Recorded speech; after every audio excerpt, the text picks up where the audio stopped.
Now, Iran's Assembly of Experts is likely to meet in the next 24 hours to select the country's new supreme leader after Ayatollah Ali Khamenei was killed in a coordinated attack by the US and Israel.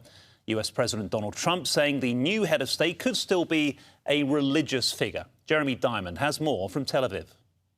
It's important to note that for Israel, the primary concern is not necessarily who is in charge of Iran, but what the behavior of a future Iranian state, Iranian regime is towards the state of Israel and what kind of activities it engages in the region. You know, even if it were to be a non-religious leader who keeps up the practices of arming proxies in the region, etc., then Israel certainly wouldn't be satisfied with that.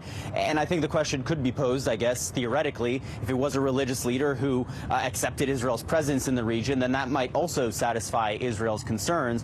But ultimately, I think it's about looking at Israel's goals in this war as kind of a tiered system. You know, at the very most basic level, Israel wants to ensure that the Iranian nuclear threat is neutralized, that the ballistic missile threat is neutralized, and then obviously they do have this overarching goal of regime change. And we've been watching as Israeli strikes in Iran have been targeting all of the different institutions of power inside of Iran. The Iranian Revolutionary Guard Corps, of course, military targets, senior political leaders that were taken out in the opening hours of this war, as well as other targets throughout Iran, like the internal security forces, the Basij, aimed at trying to kind of take out root and branch all of the elements that prop up this regime for the long term.